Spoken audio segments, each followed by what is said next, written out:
Meus queridos, bom dia mais uma vez. Good morning once again. We're a bit late, but we will begin. We will begin now, so we don't get into the other panel's time. So I'd like to thank your attendance, you who are with us since the beginning of this 10th Congress. It's very important to us that the knowledge made available here be shared. This is what Freemind intends, the spirit of unity, and seeks to spread knowledge. Right now, this panel will talk about marijuana. Everything cool? Everything set up? Okay. The question of this panel. I found some marijuana in my teenage son's room. What now? What should I do? How should I act without panicking? This panel will discuss the early use of marijuana, risks to health, strategies of family dialogue and prevention. Specialists will show evidence, therapeutic paths, public policies that are efficient, and also national and international experiences of coping with this problem. Right now, as a moderator of this panel, we will have the appellate judge of Mato Grosso Justice, member of the first criminal chamber with great experience in the judicial system as vice president and also disciplinary board member of Mato Grosso Appeals Court and also member of ESMAGIS of Mato Grosso, coordinating groups of research in precedents of the Superior Court of Justice on illegal drugs. He has acted in several special committees in the state of Mato Grosso from 2021 to 2022. He has a master's degree from the Federal University of Mato Grosso and has a graduate degree in policies within this topic in the University of Brasilia. So, Dr. Marcos Machado, welcome. Thank you so much. Thank you.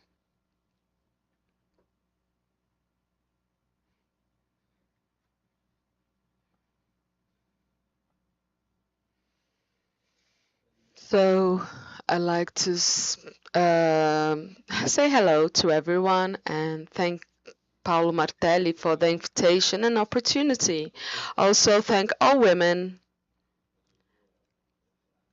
on behalf of this amazing actress, psychologist, Maria Paula, and also a brief presentation that I would like to make. I have my answer to this question. Naturally, the panelists will also have their answers, but I'd like to provoke you before we begin. I was a prosecutor for 18 years. I've been for 15 years at the Court of Appeals of Mato Grosso as a penal judge and a researcher on drugs. And my awakening was because when I was an appellate judge, we were authorized to act on the executive branch. And I was so invited to be the Secretary of Public Security and Safety. And my political trajectory, government to government, I ended up being the Secretary of State of Health of the state of Mato Grosso do Sul. Mato Grosso. So I had a leap in knowledge, in theoretical knowledge.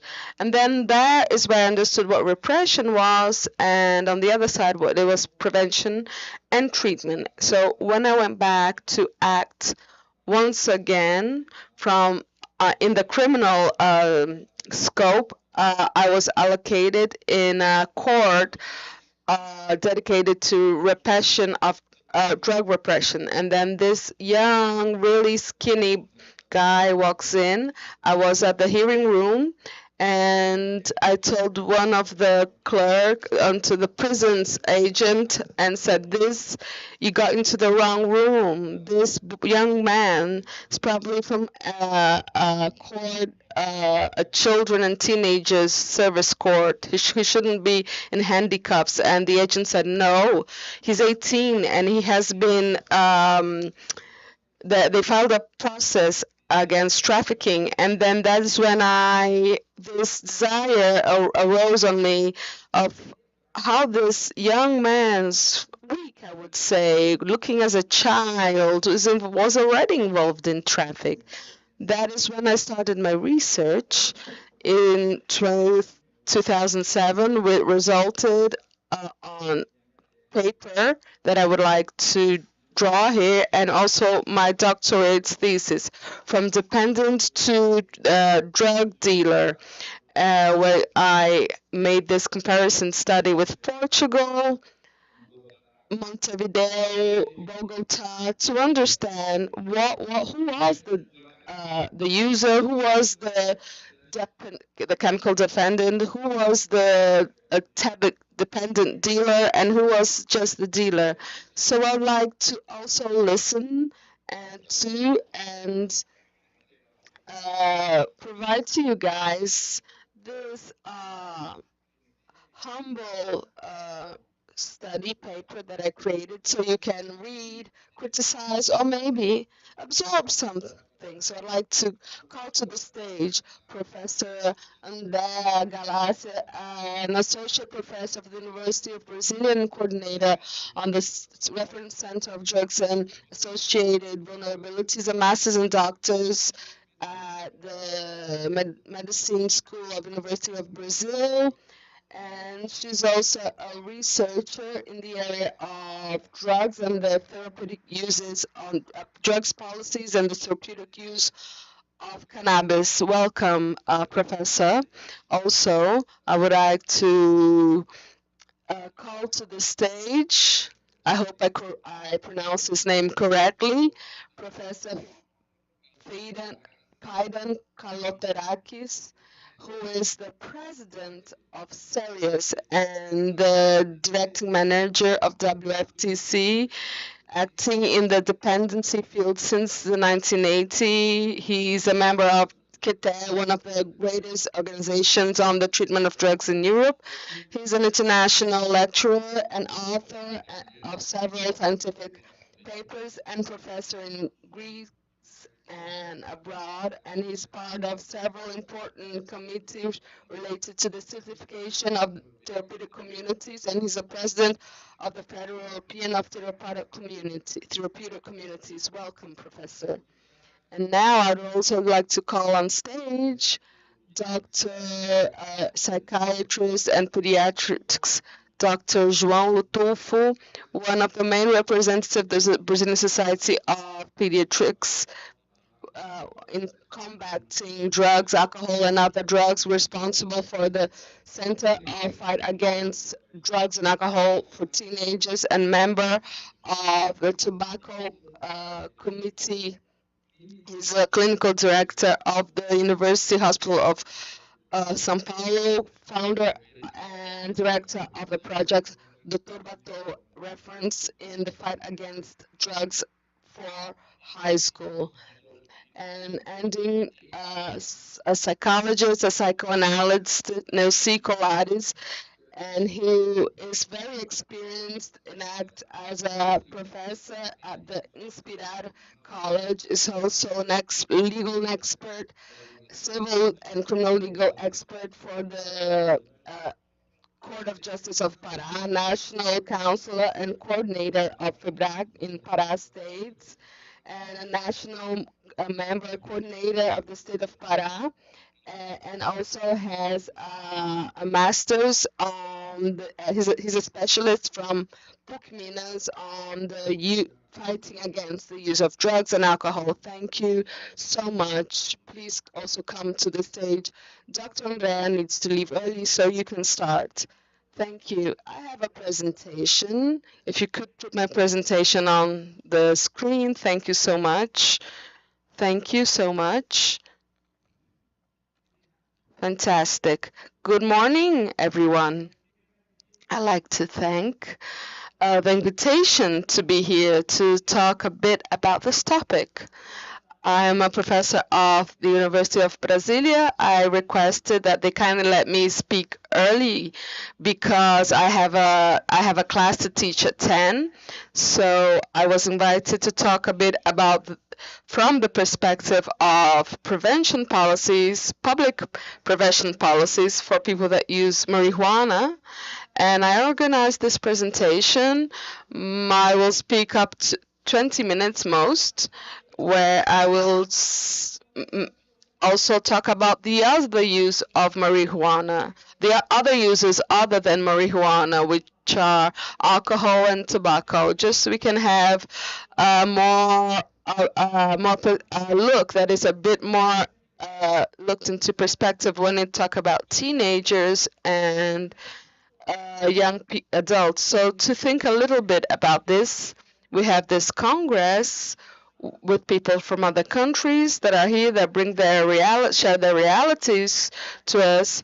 Dr. Marcos has a study which began with his doctorate thesis, including other countries as comparison. So when we discuss the use of alcohol, tobacco, marijuana, regarding teenagers, we have to ask who are the teenagers we're talking about? What is the cultural, social context? So we can think of intervention and policies based on the reality of these people, where the context of where these people live. So we have to think of the family, social, economic context of where these people live.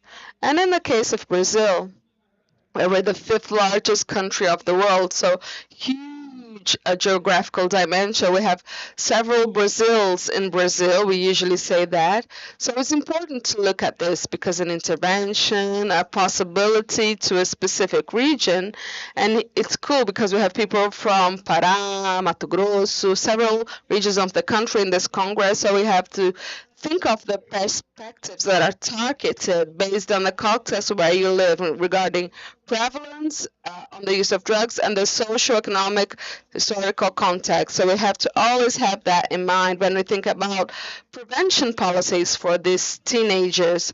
So prevalences of use vary. What is prevalence? How frequently a person will use, the percentage of use of certain substances will vary according to this context.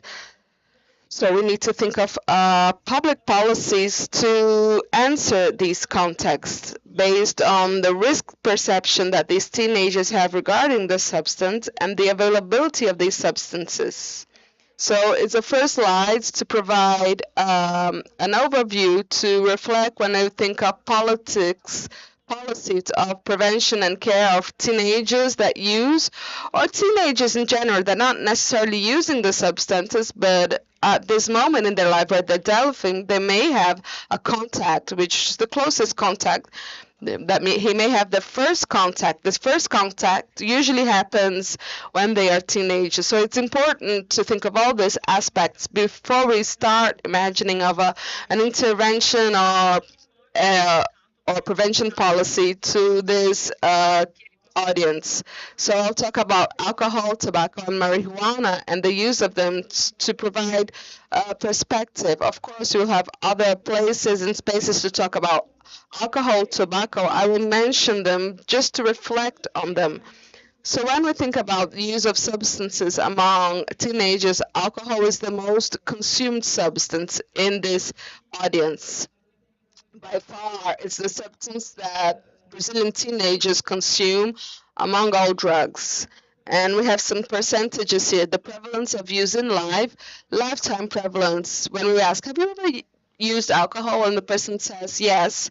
So teenagers, which is a phase in the development that you in general the recommendation that it is not used and or any other substance in teenage years due to their development, because it's psychoactive substance that interferes in the full development of teenagers. So that is the recommendation. You should not use it when you're a teenager, but it's in the teenage years that you use it first. So the question is, have you ever used alcohol in your life? So 63% of Brazilian users have said yes. It's a lot of people to think about. And it's a phase in development where you should not use alcohol. The prevalence of use in the past 30 days, that is, have you used alcohol this past month? So today is from October 19 to November 19, 2025. Have you drink this period? 26%.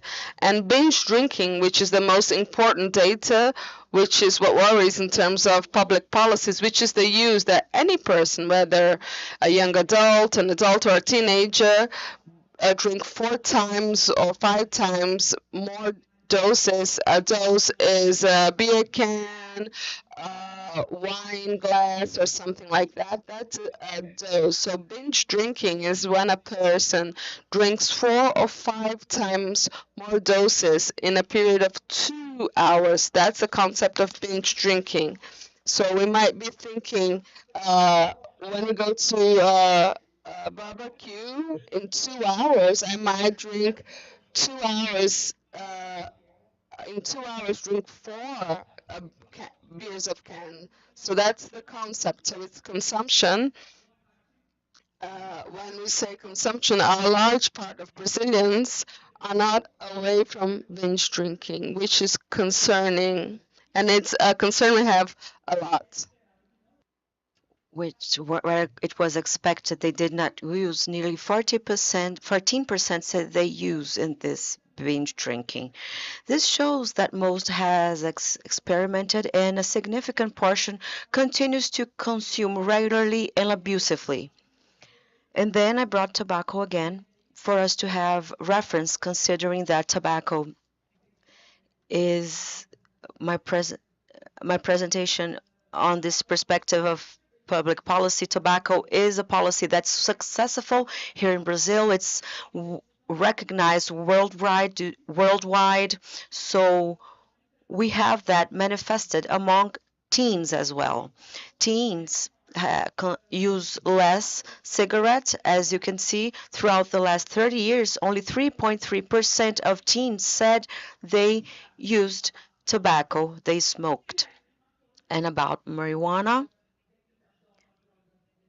now I will enter into the illicit drugs, illegal drugs. Marijuana is the most used substance among teens, and once more the same percentage. The use in their life was 8%. So when we compare with 8% of marijuana compared with over 63% of alcohol, and so we can think that, well, alcohol is a substance that we must pay attention to very closely, because it's a substance which teenagers are consuming much more frequently. So marijuana was consumed by 8.1% of the teens throughout their lives. So have you ever used marijuana? Yes. So these 8% answered yes. And throughout the 30 days, 30.2%, which is nearly the same percentage of teens who smoked cigarettes. I brought this table here today because it relates to what I said in the first slide. When we talk about intervention and prevention, we must consider social, regional, cultural factors. And here we have a panorama of what happens with 5 states of the Federation that have a higher prevalence of use both regarding alcohol, tobacco, and marijuana. And we observe that in the South region, we have the states that have the highest prevalences of alcohol, tobacco, and marijuana. Then we stop to think, well, in the South region, there's a group of states in which there's the highest percentage of the use of these substances. So we have to think about intervention policies. So we have to do so, we must understand that context and understand why we have a higher prevalence and plan an intervention based on the characteristics of these populations that work in the south of the country. So this is a table to illustrate for us to understand and think about policies that are planned according to the context. Now I have one more element which I believe it's very important in terms of policy to understand the Brazilian context is to make a regional comparison in the country, understanding the states and regions where you have a higher use of these substances. And we'll try to think under a perspective that's more encompassing. So other countries. So I brought countries from Europe because their health systems is similar to ours. They have a universal health system just like ours. So that's why I didn't bring here the US, okay? I brought countries that are similar regarding some characteristics from the health and well-being and social welfare point of view, so that we can look at the use of alcohol, tobacco, and marijuana in these countries and compare to Brazil. So we have here the colors are from blue to pink to, no, yes, pink. It's the most weak to the strongest. So thinking about the prevalences. For instance, Brazil. So we have 63% of teens said they have already used alcohol once in their life at least, and 26% said they used alcohol in the last 30 days. We're going to compare with other countries such as Portugal, Deutschland, Germany, and France. We have a percentage of use throughout life and of recent use. We have a lower percentage in comparison with these other countries, just for us to understand our national context. Likewise, when we look at tobacco, we have in Brazil long life use of tobacco, which is smaller compared to other countries, and recent use also smaller when compared to these other countries. So I'm going to look at, for example, in England, the use of tobacco is similar to ours throughout the last 30 days, just like Portugal has a use of marijuana that's smaller than ours.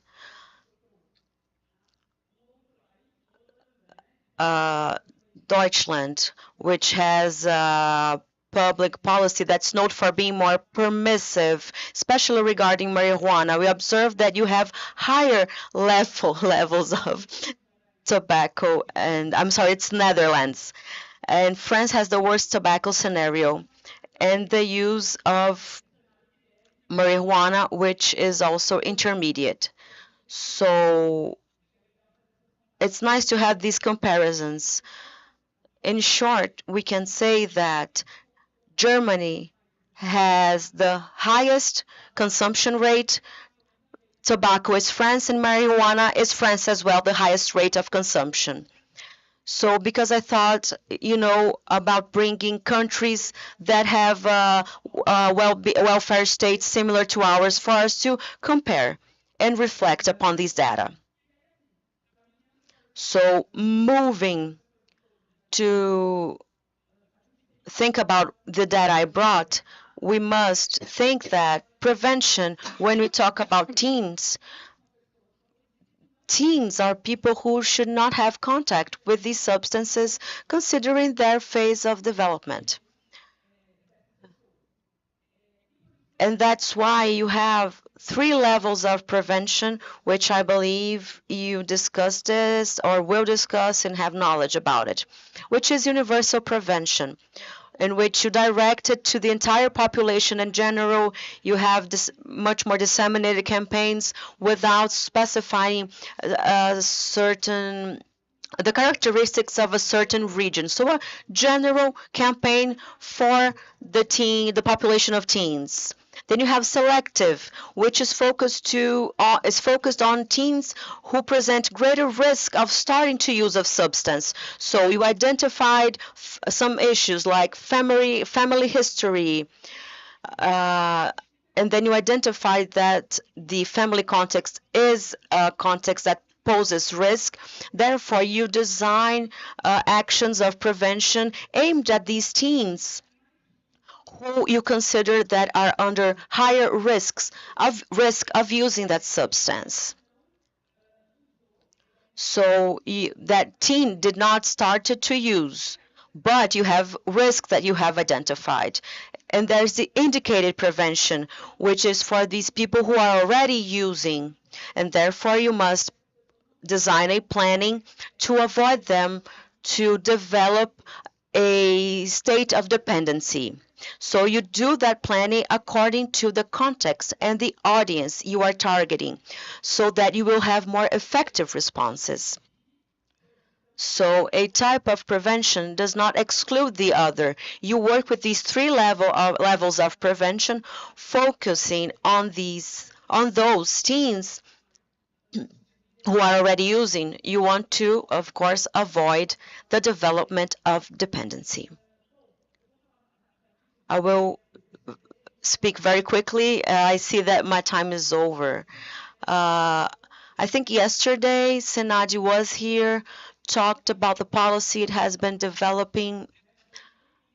So we have prevention policies and treatment policies for teens and adults who use problematically alcohol and other drugs, and maybe even PSE, which is a partnership with the Ministry of Health and Ministry of Education. It's our most encompassing program because it's a partnership between health and education, and who work with all of these elements that we discuss as being important and that must be addressed when working with teens, such as informing and raising awareness, developing social, emotional, and family skills, strengthen protection factors, and promote healthy and safe school environments, identify and refer risk situation, encourage active participation, and coordinate family and community. So these are elements that comprise this program and that must comprise state and city programs aimed at teenagers. I will not talk about each one of these programs, which are Senadi's programs, so I will not repeat what they said yesterday. So thinking about this comparison, as I said, comparing with the countries that I mentioned here regarding tobacco, marijuana, and tobacco, we have a policy, an alcohol policy, starting with tobacco. So we have a very successful anti-tobacco policy. Everybody understands that, has that perception. We have a sharp drop in the number of users. We have an additional problem now, which are the e-cigarettes, which focus on teens. But even in spite of that, we have that good reduction. So we must pay attention to this new challenge, which are e-cigarettes. Regarding alcohol, we have a restrictive policy regarding drink and driving for adults. We have a prohibition of purchase and selling by teenagers, but surveillance and implementation of these policies by teenagers is very precarious. It's weak in our country. We don't have a good control. If we try to do a test like, will the teen be able to buy alcoholic beverage somewhere, the chance that he will be able to buy it is very high. Now, marijuana, which is the focus of the panel. We have an approach that is a banning approach, so we prohibit it. And we have some few specific programs regarding prevention aimed at teens, considering this aspect of marijuana, considering that it is the unlawful drug that's mostly used, but not the drug in general that's mostly used. Alcohol is. Portugal, for instance, has an interesting policy because Portugal it criminalizes the when you carry any drug is characterized of personal use. That's why the Portuguese model is the model that we in Brazil, we believe it's an interesting model because they removed from the criminal justice the approach of thinking people who have a problematic use of alcohol, they have problematic use of unlawful drugs. They removed from the criminal justice system, and now focus on prevention and treatment. So now they changed that perspective, and we did the same. So teenagers and adults who have a problematic use of marijuana and other drugs, they removed from the criminal system and now look at that under a health perspective. And they work there a lot with policies based on evidence, on responsible information about drugs, on direct and responsible communication. And they do not use that information based merely on an alarming or fear-based discourse, addressing the theme with responsibility and offering evidence-based information. And they are invested a lot on damage reduction and prevention and treatment policies. And I believe that we can learn with these countries. And to conclude, I believe Brazil needs to invest more in studies that are prevalent studies in Brazilian population. We have studies from the Federal University of São Paulo, from Fiocruz, of alcohol and other drugs.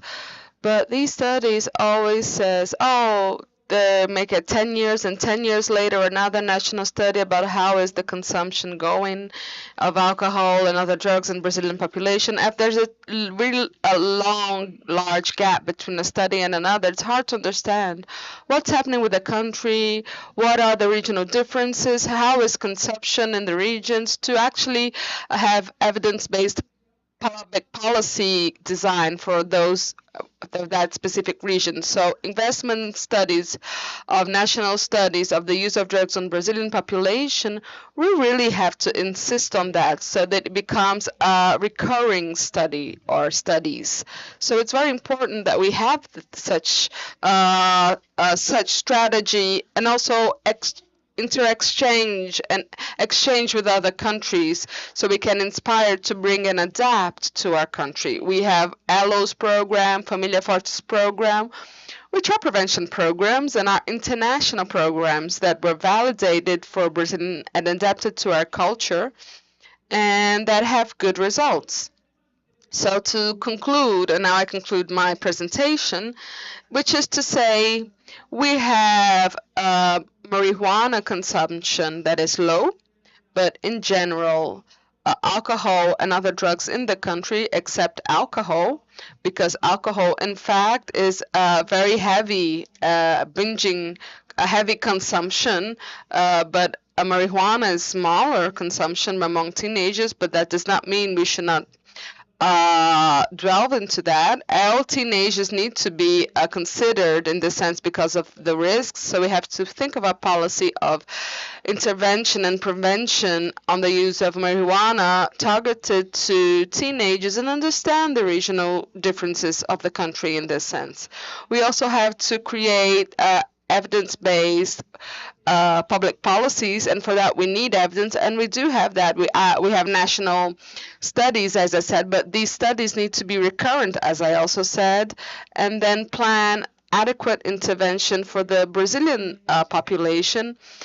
And third point that I'd like to highlight is work on the perspective of communication, intervention, a form of communicating risks and the prejudice and the losses and harms related to use of marijuana and other drugs in a responsible way, in a way that the teenager will not receive the information, wow, marijuana kills. And then he finds out that there's another boy that used it, no one died, quite the opposite, they had fun. So they stop believing you when you communicate something that is not real. That is why, teenagers, they contest a lot. So we need to communicate in an adequate, responsible way so that the teenager understands his responsibility, her responsibility regarding the consumption they make. And also, fourth point, inspire actions from other countries and adapt these programs to the Brazilian context with exchange with this country. Thank you for your attention. We thank you. The excellent presentation, specifically based on evidence and experience, and it seems that the answer is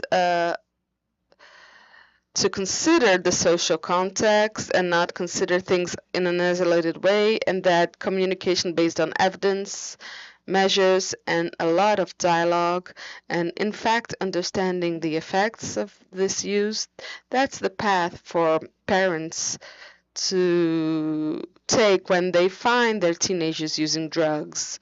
So professors, Dr. João Lutufo, Nelcy Corares, I'd like you to ask that you please kindly let Professor Fieden being the second panelist, so our international guest. So Professor Fieden, you may now take the floor, which will be in English and translated into Portuguese.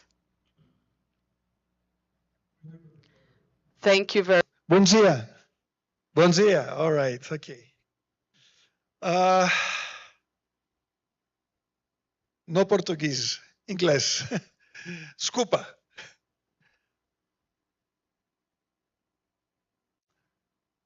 It's a privilege to be here, and I would like to thank Paolo Martelli and the Freemind family for inviting me here. Because I'm a lover of Brazil.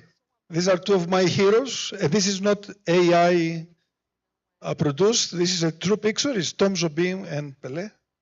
I love football, and I'm also a musician. And not long ago, I wrote a song called Obrigado, thanking Brazil for what Brazil has given to me. And you can scan it if you want to see the video of this song. It's also on Spotify. I have my songs on Spotify.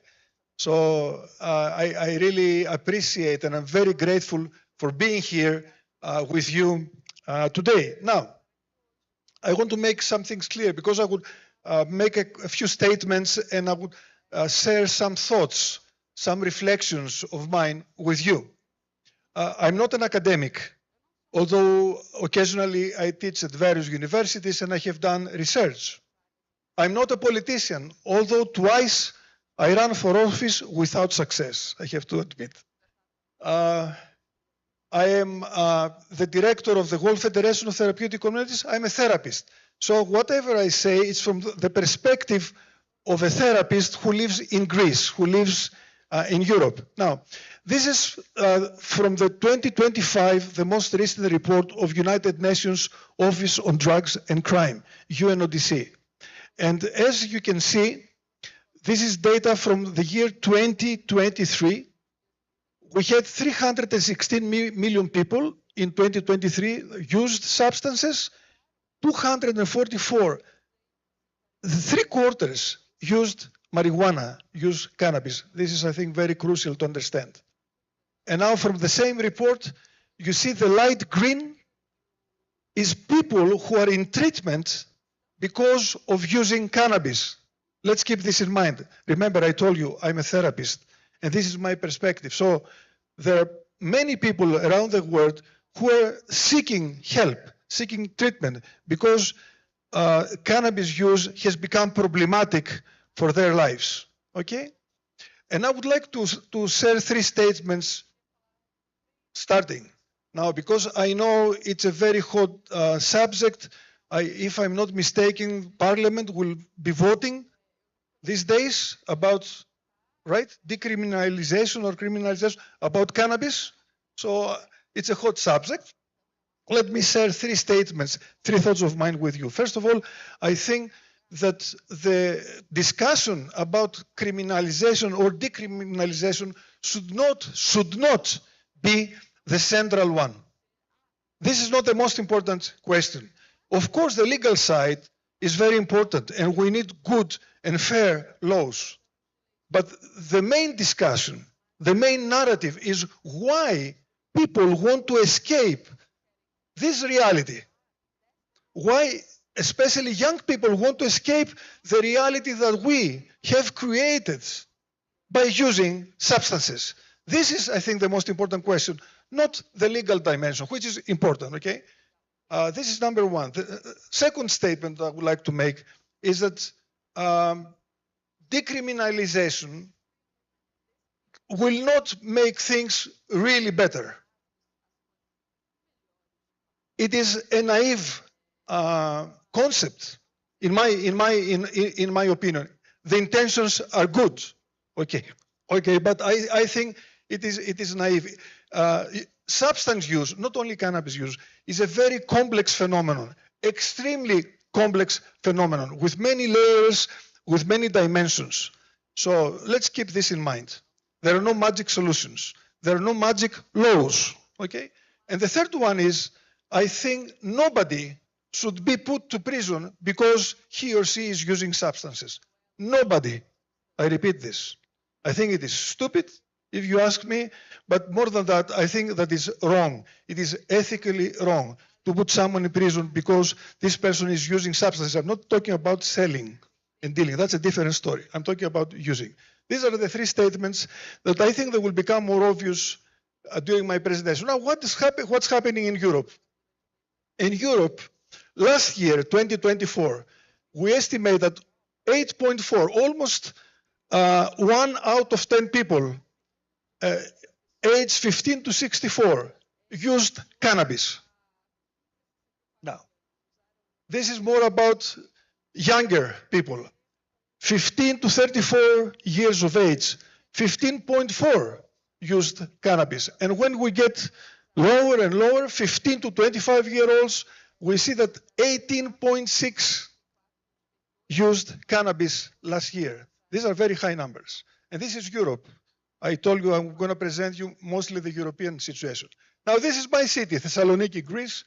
You probably know the city. If you read the Bible from the New Testament, the Epistles to Thessalonians, that's me.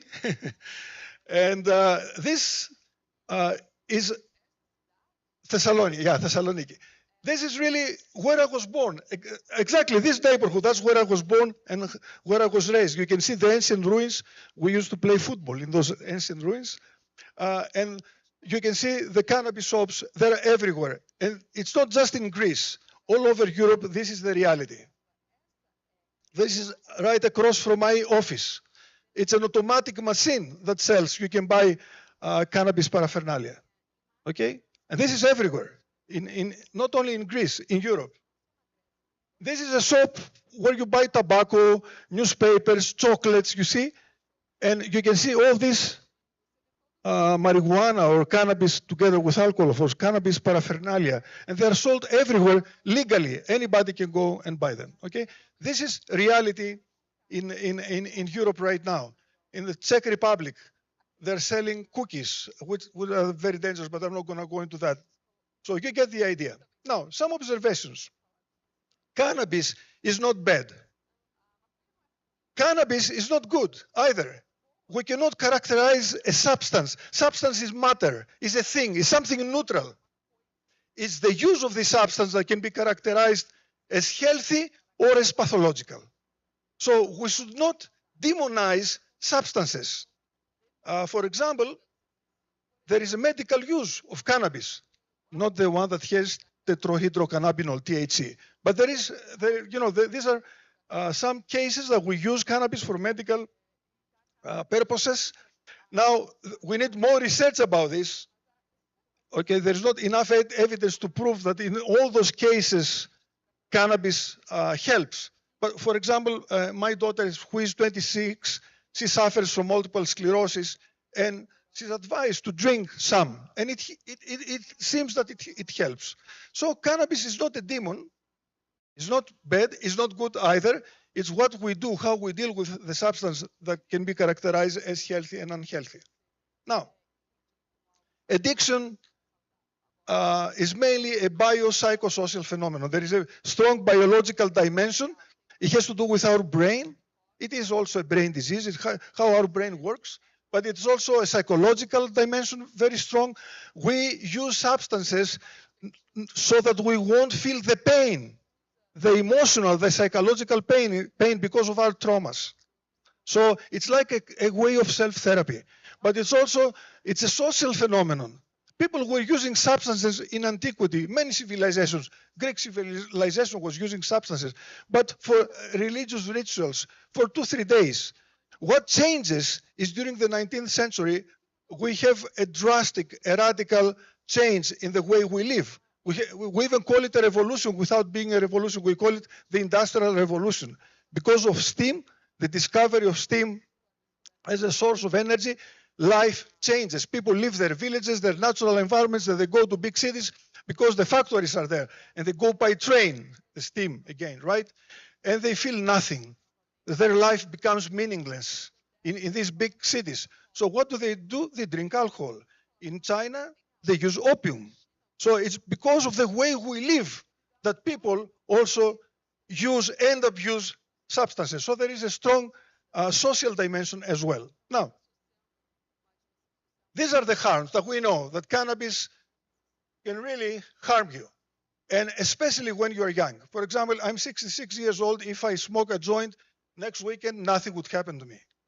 But if I were 20, that's very problematic because my brain is still developing until I become 23, 24, 25. By the way, I don't smoke joints. I'm just using this as an example. Okay, don't take me wrong, all right? But if I were younger, that would be problematic because it can destroy my brain cells. It can trigger schizophrenia, for example. We're going to see it in a moment. So there are cognitive deficits, anxiety and psychotic symptoms, acute cardiovascular effects, acute effects on lungs and airways, injuries and fatalities can happen because of cannabis use, mental disorders like schizophrenia, suicide risk, long-term psychosocial consequences, prenatal exposure, and the pedagogical dimension, and this is what I want to talk about. We have to think in these terms when we talk about teenagers, when we talk about young people. Because most people start using substances starting with cannabis. Now, it's a stupid, non-scientific conclusion to say that everybody who uses cannabis will end up using heroin, cocaine, amphetamines, or whatever. This is very wrong. People might just use cannabis and stay there, stay with cannabis, right? But we have to think why most people start with cannabis. And especially when we talk about the teenagers, it's like opening a door. You are learning a behavior, and the behavior is that by using a substance, you can get lost. You can get a high, which is very attractive, right? So there is a pedagogical dimension when we think about young people. Let's keep this in mind.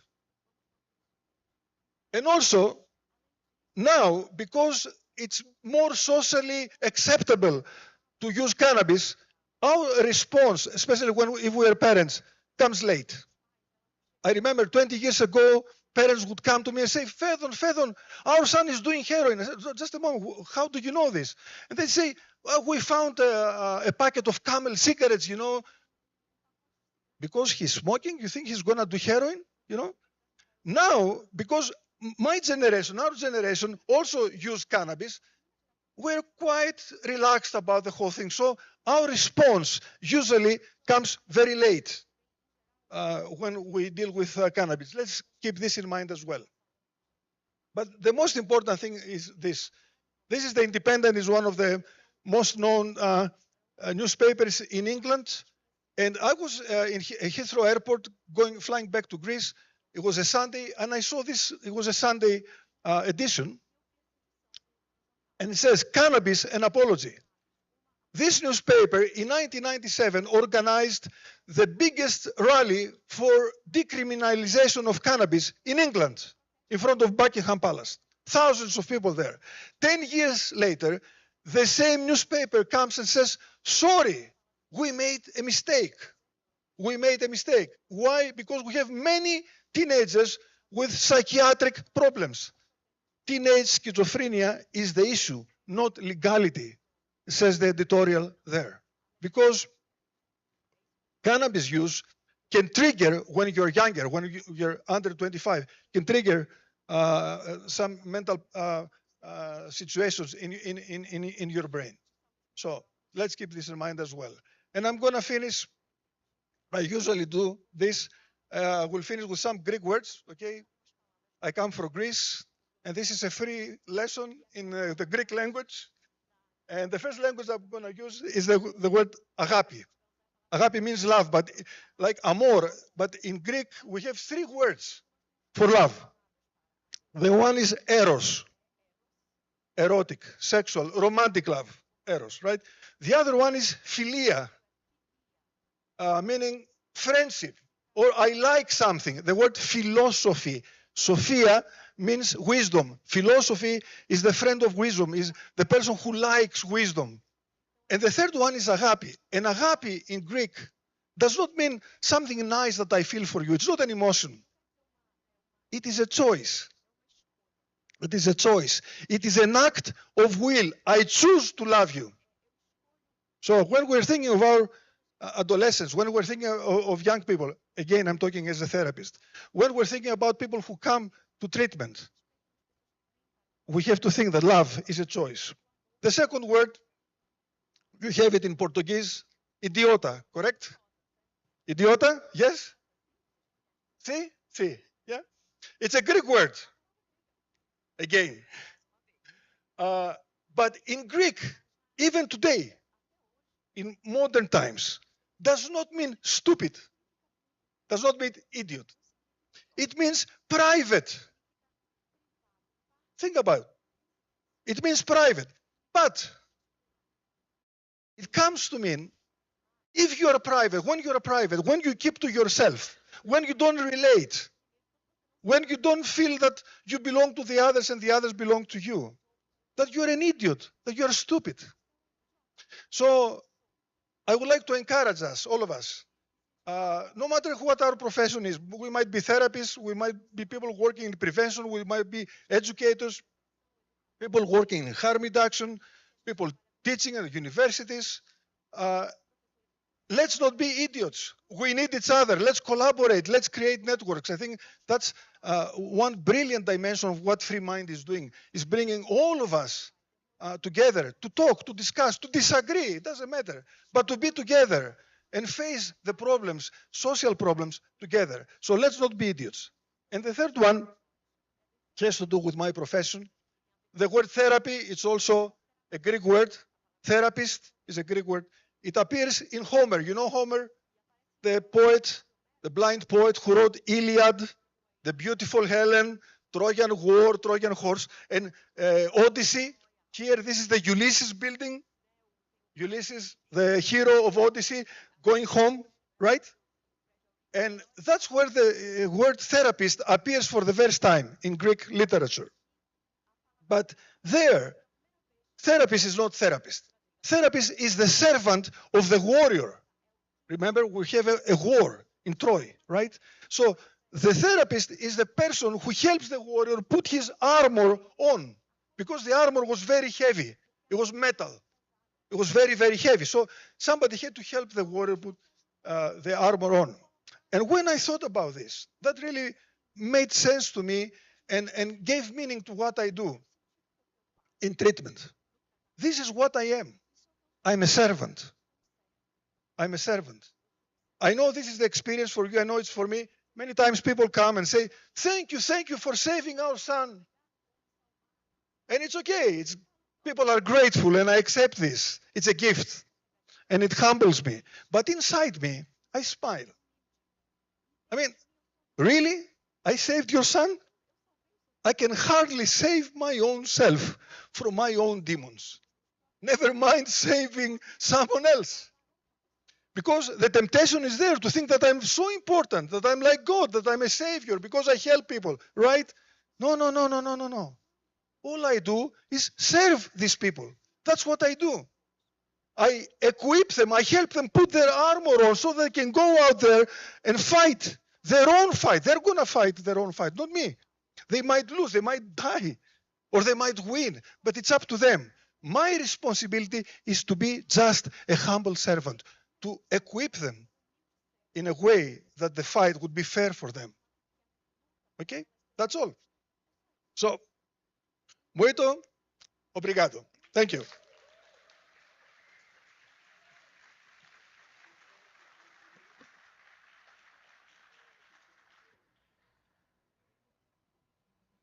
We would like to thank would like to thank you very much, Professor Fadden, for your presentation, which is not only a historical relationship and about your experience and about what you said about Greece, that your parents were not that the parents were not found cannabis in a child's room, but in a store and easily accessible, even together with chocolate and other products.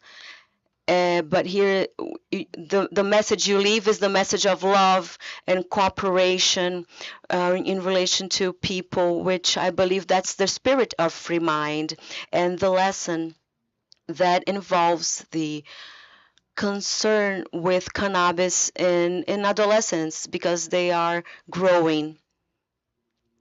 So, due to time, I will move on to our next presentation. And now I'll follow the alphabetical order. Okay, Professors Lotufo and Colares. J becomes before N, so please, Professor João Lotufo, you have the floor.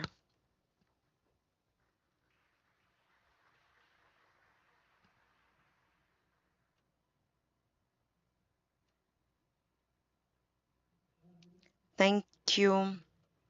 Thank you for the invite. Let's wait the first slide to come up.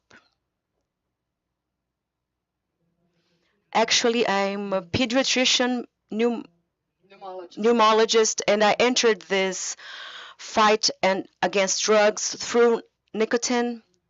And then I began to have a private practice, adolescents who had issues with alcoholism. And then I started to address psychotic breakdowns. So I don't know, pediatricians like vomit and diarrhea but not breakdowns, but that's what ended up appearing in my office. Now we have this fight against drugs. So first I'd like to pay a tribute to this guy here, Luis Carlos Pistelli. I went to Cotia, where I live, to give him the Bible in Braille to the city of Cotia. The Brazilian Biblical Society donated 38 volumes. It's a Bible in Braille. It's a huge book. And I also delivered Dr. Bartol's booklets in Braille as well. Why? Because I met Luis Carlos Pistelli here in Freemind in a NISAP meeting. He is blind. He lives in Santa Cruz do Rio Pardo. And he has a computer donated by City Hall. And through WhatsApp, I sent him the text. The computer already decoded the text, and he hears it, and he types and prints it in Braille. So each Dr. Bartol booklet is a huge book, but it was donated, and this is to pay tribute to Pistelli, and he passed away this year, unfortunately. And when you talk about marijuana, I didn't understand anything about marijuana, never use it. And I went to ABADES Maconha Congress in Rio de Janeiro. It was an excellent congress. You have the theoretical part and the practical part at the end of the day. That took place in Búzios, a very beautiful city. So Ferguson studied a lot, and it's an old work. He has been working for a long time, and then he was together with 300 people from New Zealand. And when people were 16, those who never used marijuana, 40% entered college. Who used over 100 times, 81% entered college. When these kids were 18, no, I'm sorry, that's a school dropout. When kids were 18 to 21 years old, 41% entered school, and who used over 100 times, only 11%. So marijuana harms memory and decreases learning, and that's what we see in schools today. And the peak of experimenting marijuana in our mean is 14 years old. So as I said, the brain develops until 25 years old. And maybe some of you can improve, right? You are, oh no, your time has passed. Oh, okay, that's it. But what happens when people look for us to talk about the drugs that are smoking? There are 40 to 60 years. This is my anti-tobacco outpatient clinic. I cater to 20 to 30 people, treating these people to stop smoking. So call a young person to come here. I had an outpatient clinic only for young people. I waited 6 months and no one showed up. Young people don't look for us for treatment. And what concerns me is the parents' opinion. They say, I'm happy because it's only marijuana. In other words, parents do not know the risk of that drug. So when the mother comes to the clinic and says, I found something in my son's backpack and I don't know what it is, and it was marijuana, she will not come to us. So I set up the Center of Orientation and Dissuasion of the Use of Drugs. This term, dissuasion, that Anthony Wong gave me. He came to Freemind several times and also passed away after the pandemic. So it's also, I'm also honoring him here also. So this term, to dissuade the teenager to use drug. And when the mother comes to me with her son, up to what age do they go to pediatrician? Until they're 15, 18? No, until they get married. Because before they get married, the mother will take the kid to the pediatrician. So I have to tell this son to explain to him the risk of the use of drug, what he's getting into. So it's very interesting. So it's worth mentioning. It's been mentioned a lot here, but in fact, you can use also the oil of cannabis in e-cigarettes. So the term medicinal cannabis is horrible. There is no such thing. Maybe medicinal cannabinoids that is extracted from the plant. Opioid produces heroin and also morphine. Poppy produces morphine and heroin. Have you ever heard of medicinal poppy? No. You have to change this term. Marijuana is not medicinal. Cabello is medicinal. So we have to adequate this type of terms. This type of changes, pulmonary lesions are caused. Could you please go back a bit? No?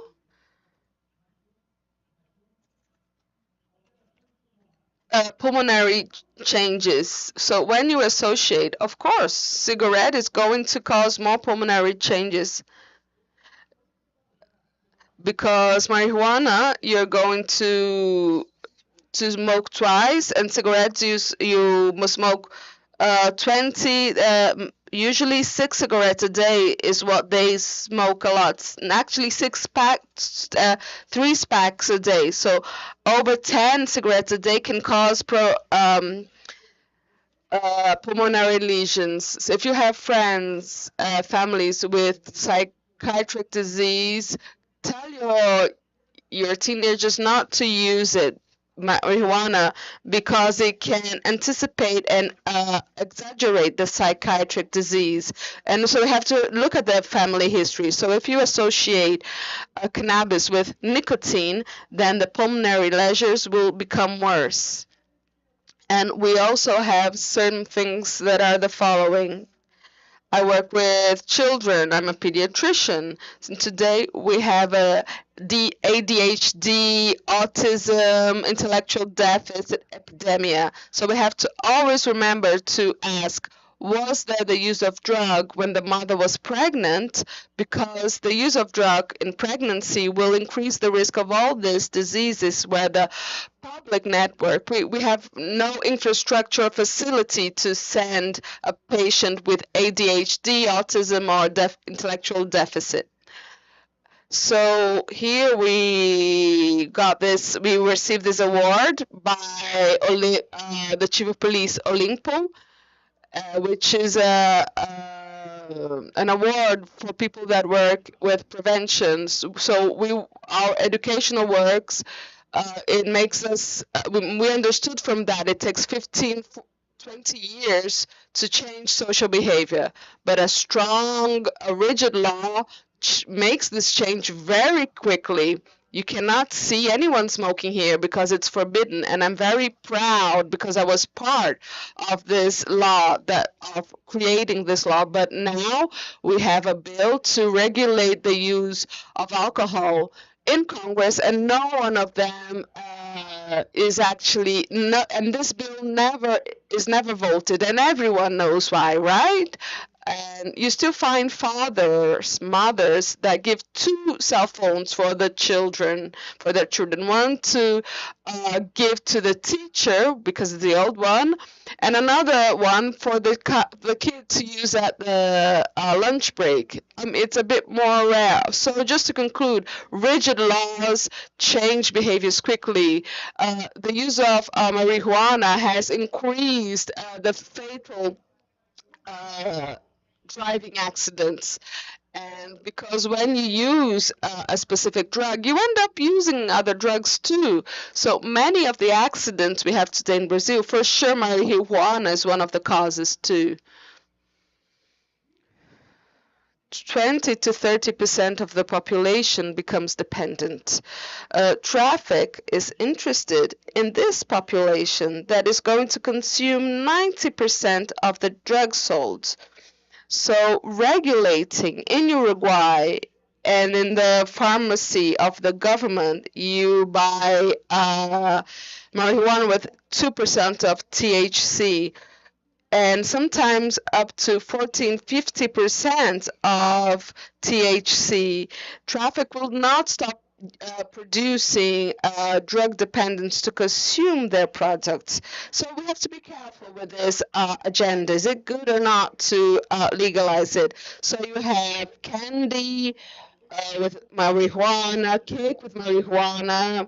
I went to a party where they had brigadeiro with maconha, etc., selling it to students, and people forbid alcohol in university. And I went to this party at the university, but they kind of prohibited because they will bring in alcohol without people seeing it. Ambev trucks go to the universities in a concealed way. So it's not that it works. So you take a marijuana cake home, the child will eat it and get intoxicated. So there has been a dramatic disease of intoxication by marijuana in children. This is in Netherlands. My son lived there for 5 years, and these were the posters of this protest that would be there.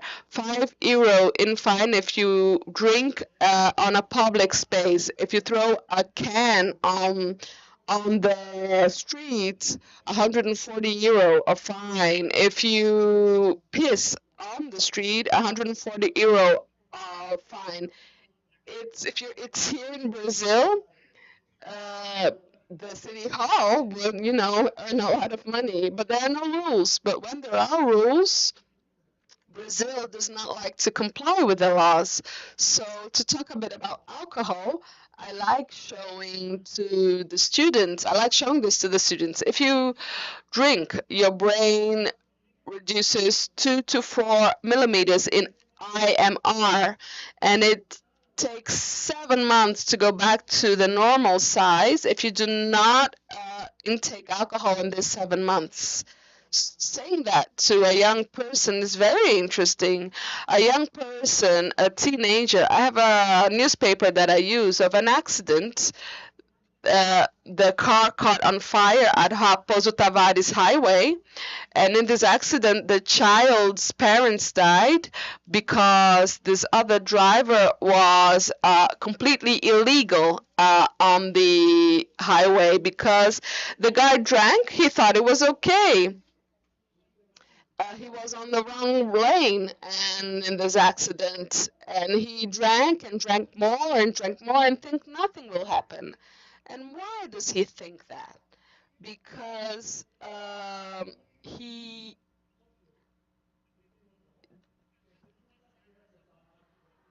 just a minute, please. He thinks that alcohol will disappear from his life.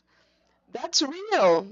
Yes, alcohol will disappear from his life in terms, because when he go back home driving, alcohol will still continue in his body system.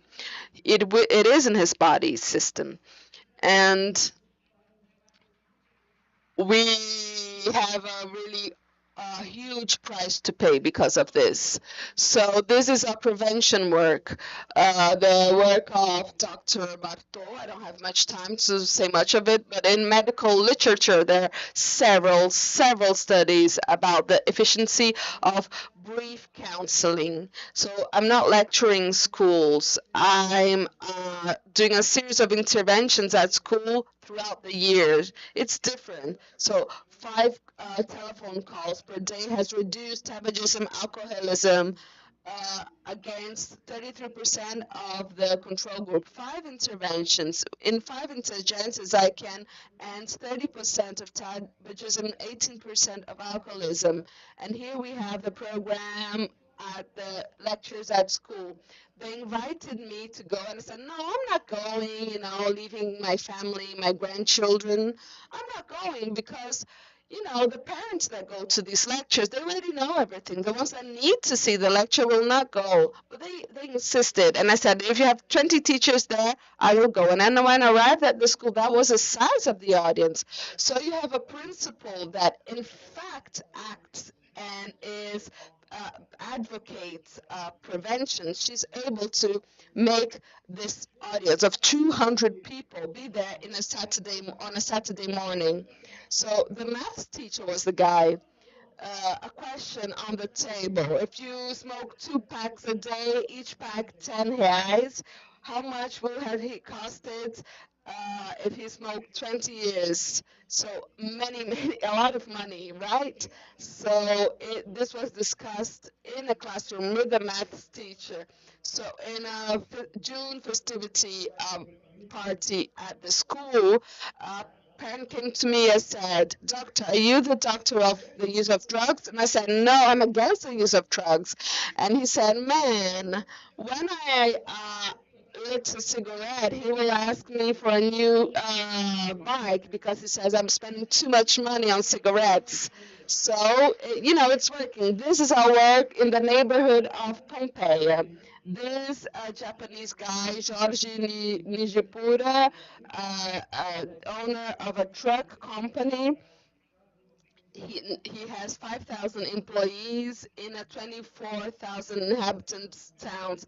Oh, sorry, not Pompeii neighborhood, Pompeii town. He wants to make his town, Pompeii, become the best town to live in Brazil since 2038. A Japanese thing, right? They want to always make things better. So, at all schools in this town of Pompeii are carrying out brief treatment projects. We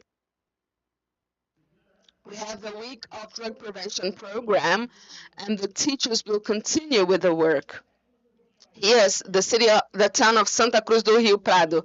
The city hall and the teachers trained and sponsored. We began also brief counseling there at the centers there. What happened in this town of Santa Cruz do Rio Pardo? The private schools called us because they wanted to get into the project. See? It was so impacting at the public schools that the private schools wanted to participate in the project. Here is in the state of Rio Grande do Sul, the physiotherapist of this private university is the lead of this project there. She even went to Greece showing our work in a pneumologist, pediatric pneumologist congress. So we sow the seeds and we wait for it to grow, to sprout. Here is in the city, in the town of Pará, in the state of Pará, with the military police to help improve PROEB, not change, but to work together to add to their regional project. When I left the airport, a police car was waiting, and half people in the plane thought I was being arrested, but well, it's part. Here in the town of Lajado, Rio Grande do Sul state, 20 boxes of with boxes of our Dr. Bateau project were sent to there to be given to the population. But then we had the 2024 flood. We lost all the material, but we went back there to 2025 to work there at Rio Grande do Sul state. And here we have an idea of the assessment of this project. Score 5 is excellent, which is the town of Pompeia, because there was a guy that sponsors it, demands responses from schools. Santa Cruz do Rio Pardo was good also, but when the mayor changes, what happens is that the following mayor will not follow anything the prior one did. Rio Grande do Sul, score 5. Do you only go to schools? We don't have a specific segment, okay? We don't have enough money to have a specific segment, but there are projects that are very efficient. And just to conclude, everyone has the 12 steps. I prepared the book of 12 steps to avoid the risk of the use of drug. So family with limits, dialogue in family, united families. My wife fought with me because I don't eat with my family, and I created the steps. So she argued with me because of that. Knowing what children do in their free time, oversee their homework, demonstrate you're proud of your son, encourage art activities, sports and culture, full-time school, which is a project from Iceland, social activities, spirituality. We are afraid of talking about spirituality. I don't want to convert anyone, but if you go to church every week, you decrease your chance of using drugs. So spirituality is a protective factor, encouraging laugh. And I'll stop here a little bit. If the family does not smoke, 2% of drug prevalence in family. If the family smokes, that increases to 58%. So what is the most effective measure? Making the family stop smoking. That's why my outpatient clinic started with the smoking parents of my patients who had asthma. So about drinking, if the family drinks, that number increases a lot as well. So to wrap up, this is our website. We have a group to treat for anti-smoke treatment, and we transmit online, we broadcast online that group. So the tabagism outpatient clinic, we transmit the meetings online. So we have a WhatsApp number. You send me a message, and I will send you the web link to participate. This is our website. We have all the books. All the books we donate are in our stand because we sell them, and they are in offer today because we can't take them back to São Paulo. They are on sale. And we have 120 videos for you to do brief counseling. A professor plays a video before math class to minutes videoed. Some are funny, some are not, some are testimonies.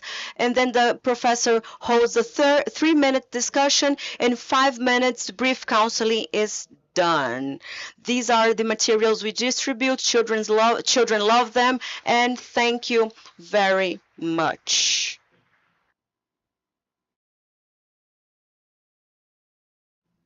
Thank you very much, Professor João Lotufo, for your presentation. Professor, I think I will now, beforehand, I will invite you to go to Cuiabá and maybe invite and maybe strengthen the actions of our education department. We have representatives of the civil police today here with projects that are being developed. And it seems to me that you are the biggest example of how to replicate knowledge in the field of prevention and answers to the questions of the parent, right? I said those who found the marijuana package, they should watch your lecture. Congratulations. Now to our final speaker, the psychologist, psychoanalyst, Professor Neuci Colares.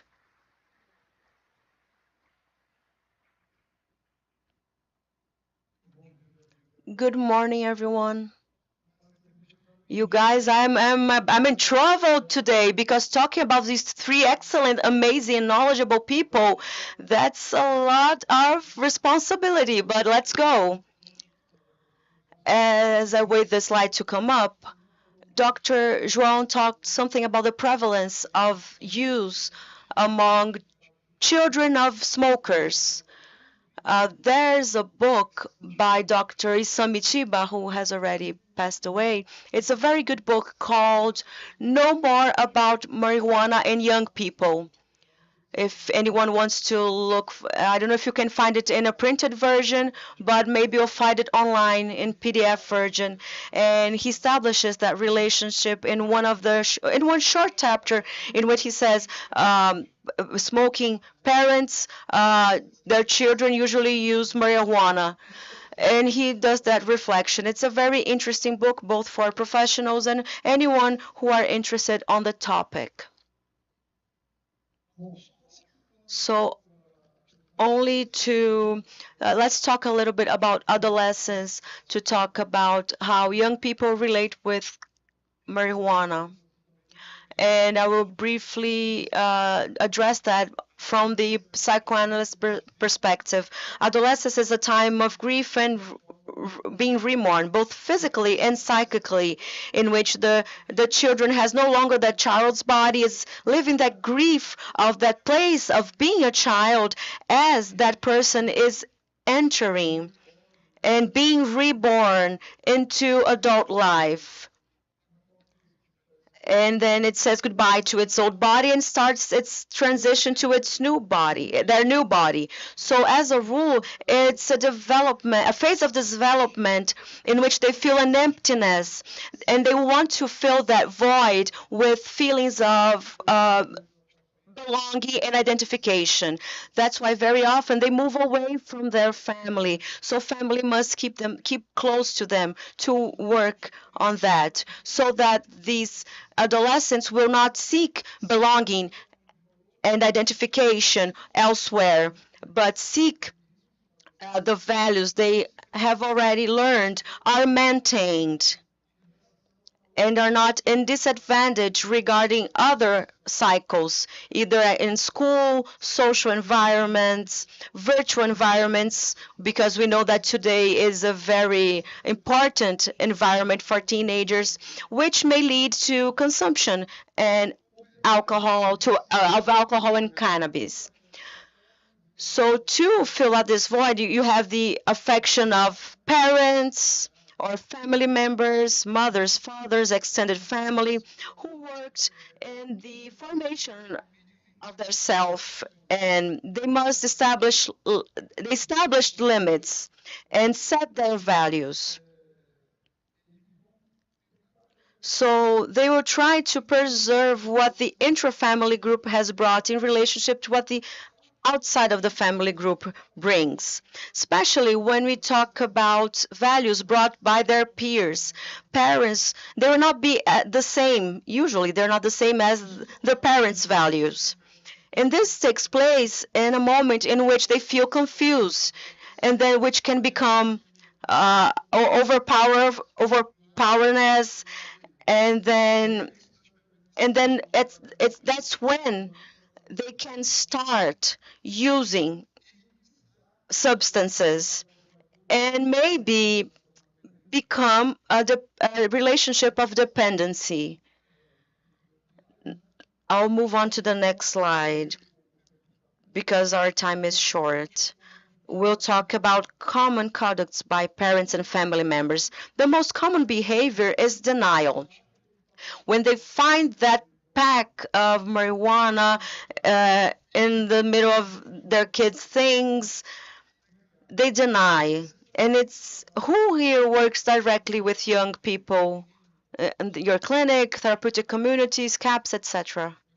Many people, right? I think you've heard that story that I found the marijuana package in the backpack, and the kid says, "No, it's not mine. I'm just keeping for a friend." Who keeps marijuana for a friend? My oh my, this does not exist.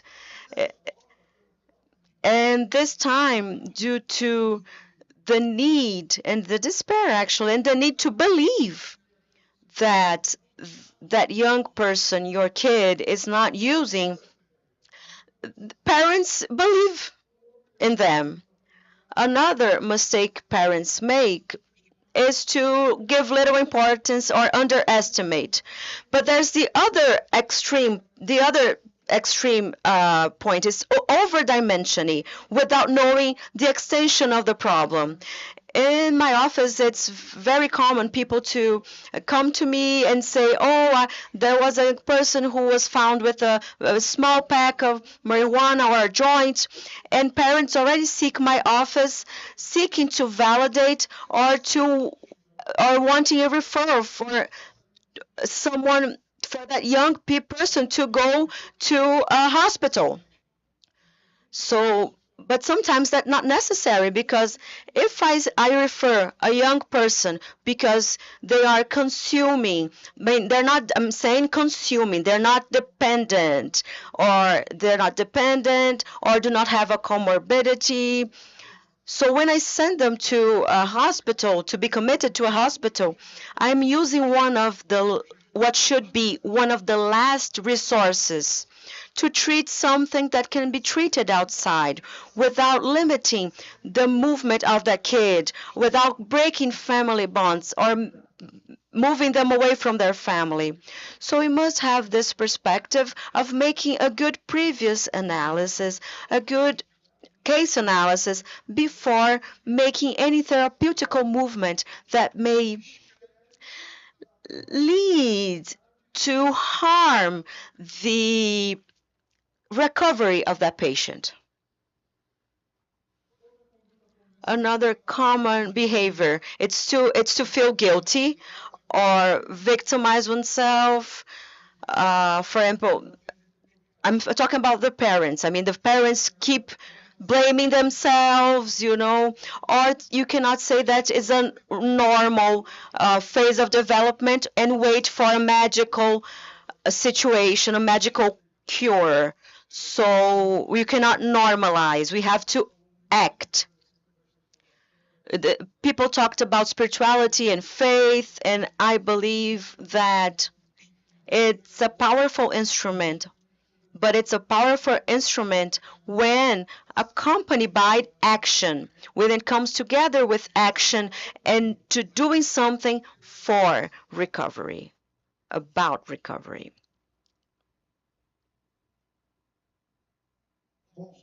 Well, about the friends of this young person, one of the things we must reflect about the environments, it's discourse.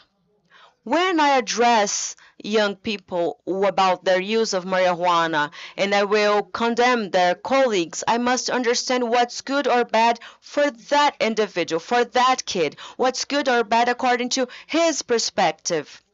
what the company with whom he uses drug offers to him that made him identify with them, made him come closer to that group. Something else that's very common is to say, tell me with who you walk and I'll tell you who you are. Oh, my son is, his colleagues are bad company. Because the invitation was to talk about personal experience as well. I am a chemical dependent in recovery. I've been in recovery for 29 years, and I've been clean for 29 years. And I recall, yes, we are always together, yes. And I recall that when I started using, and my parents discovered, I was 14, 15 years old, I was using marijuana. My parents discovered, and he was like, who are you walking with? You are walking with bad people, bad company. They didn't know that the bad company was I. I was the bad company. I was the one that very often, of course, there was those that used before me, but we have an expression in Pará, I don't know if you have it here, is to cut the tail. Do you have this expression here? No. In Pará, when the person has never used marijuana, you say, we're going to cut your tail. What do you say here? Oh. Oh, just pull off something. No, there we say we're going to cut someone's tail. And it's an honor. It's a medal. Wow, I cut that kid's tail. He smoked his first joint with me. So sometimes the bad company is your child, not someone else's child. You have to pay attention to that too. You have to know who is living in your house. So under this perspective of the teenager, we must understand their perception of time, perception of risk, of belonging. Who here has young daughter, or child, or teenage children? I think most of us. With girls, it's very common, but it's common with boys as well. You walk up to the girl and you say, you have to study because when you're in like exams, no, come on, the exam is only the day after tomorrow. And then you go to the kitchen and then come back and then she says, Mom, I need that dress for my friend's sweet 16.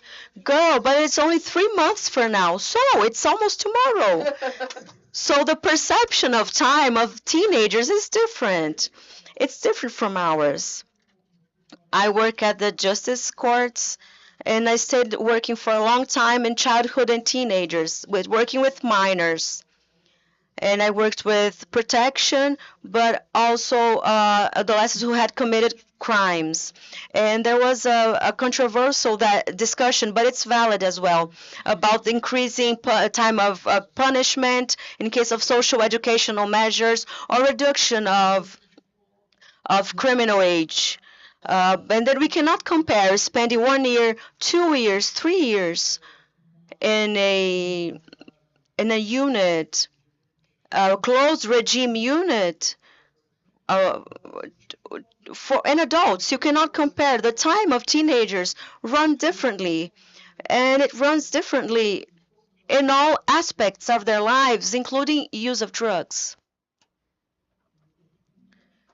It's beeping here that I should reach the end, so I will have to be faster. Another thing that we need to have in perspective is that many of my colleagues here have mentioned, which is great, is that what is the confrontation for the experience of the teenager and also practice experience again.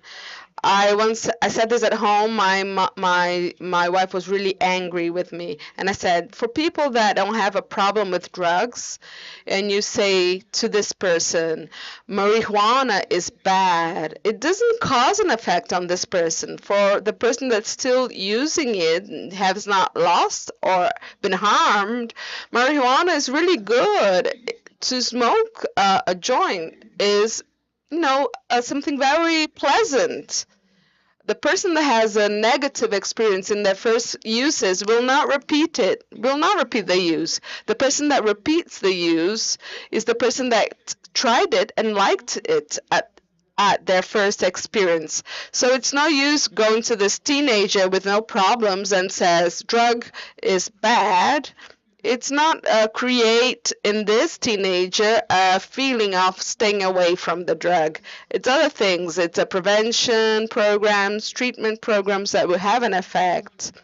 Saying that it's something from related uh, to criminals, offenders, saying that to a high income class, a middle income class, will say, I don't care. I'm not a criminal anyway, so I'm still smoking it. The same thing, the argument of illegality. Why do so many teenagers talk about legalizing? Because if you go to the person and say that it is illegal, he will say the teenager to you, but it should be legal because it's not bad. Our argument, our speech needs to be more convincing, more elaborate, and less childish than theirs.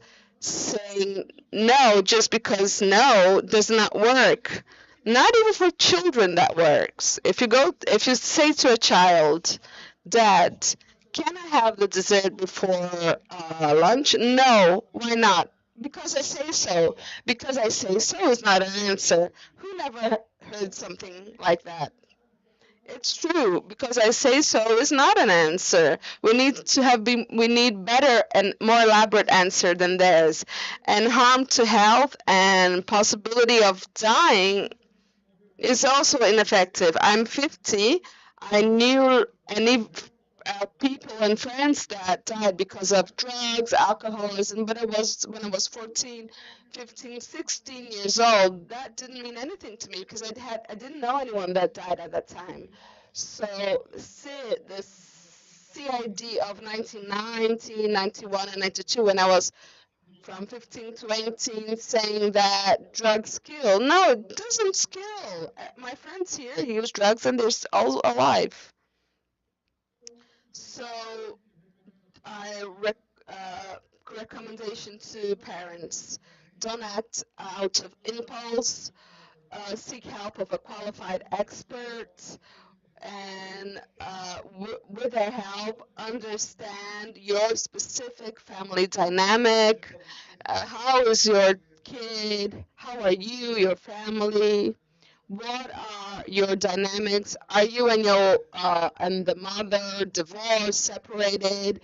Is there domestic violence in your family or some other? I have been 2 years in the court of domestic violence, and it's impressive how I'm carrying out a survey. For now, it's a survey. At the step I am right now in surveying the cases, 80% of the cases involving family domestic violence of the 4 courts of Belém of this area, 80% is related to the use of alcohol and other drugs carried out by the aggressor, by the defendant.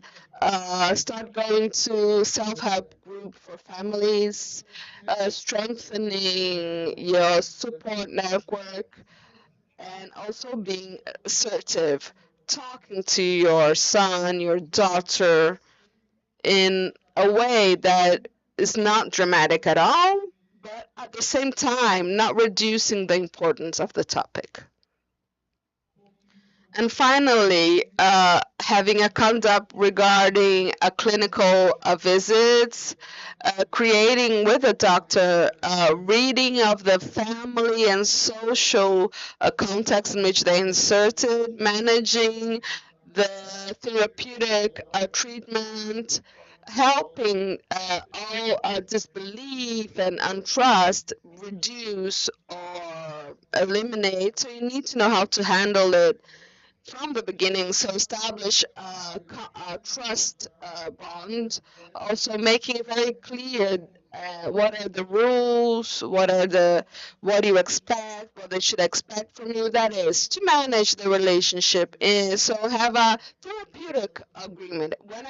Sometimes this teenager comes to my office alone, so I will tell this teenager, look, if you do not come this day, I will have to tell your parent. And he says, why? Because you're underage. So I actually write agreements when I start a therapy process.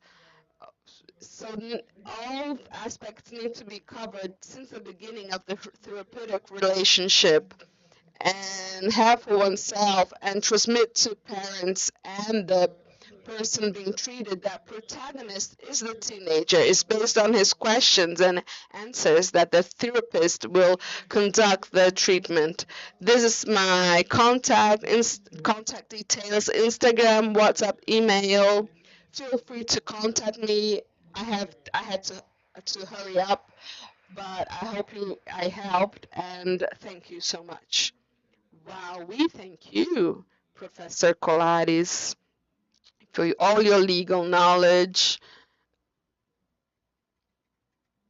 As he said, practical experience, and that's what he also brought to us, and with precise instructions, especially regarding the professionals, practitioners, and the parents, an actual manual, I would say, of the state of the art made by an artisan. Congratulations. I hope to also take this material of yours to the state of Cuiabá. The organization would ask us to conclude the panel, but if you could please, panelists, go to the dialogue tables, because those who still want to talk to you, approach you for some reason, settle any doubts about your presentations, if you could please go to these tables, then we can proceed to the next panel. Thank you once again for the invitation, opportunity. And in Mato Grosso State, we have a website of our special committee on illegal drugs with broad material to research, to search for, not only legal precedent material, but other types of material. So I'd like to thank all operators, actors that participate in this amazing event. Thank you so much. Have a great day.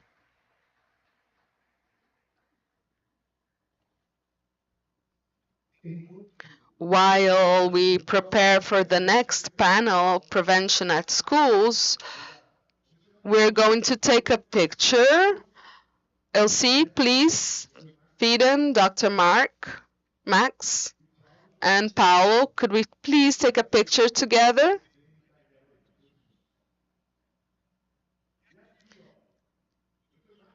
Dr. Marcos is giving you guys as a gift this book, From Dependent to Drug Dealers, a compared study between Brazil, Paraguay, Uruguay, Colombia, and Portugal. Is it someone's birthday today? Yesterday? Yesterday was your birthday?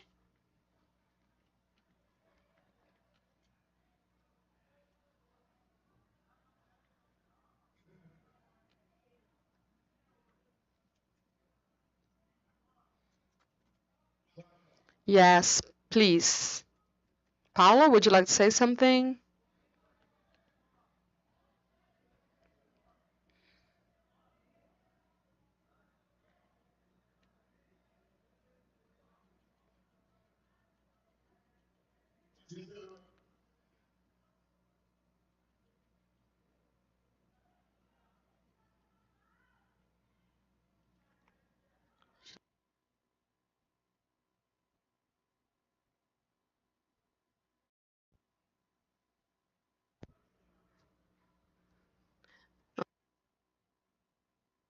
Lucas' birthday's on the 19th. Who else birthday's on the 19th? Whose birthday is on the 19th? You? No, the 19th. 19th. It has to be the 19th. Whatever month, but the 19th. quickly, guys. We have another panel. Come on. Be quick, okay? Another person here, 19th of July. My name is Deborah. Who else? The 19th? Come on, guy. Hurry up.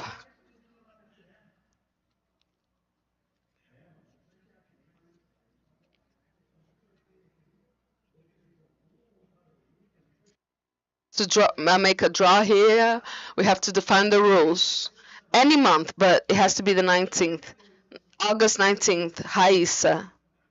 Okay, here to the middle. Deborah, Raíssa, lots of people from the 19th, Marcão. What's your name?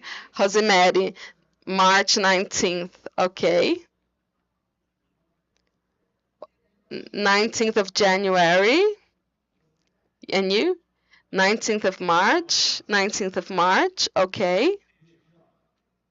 So we have several ways we can carry out this draw. We have to be creative, Dr. Marcos. Well,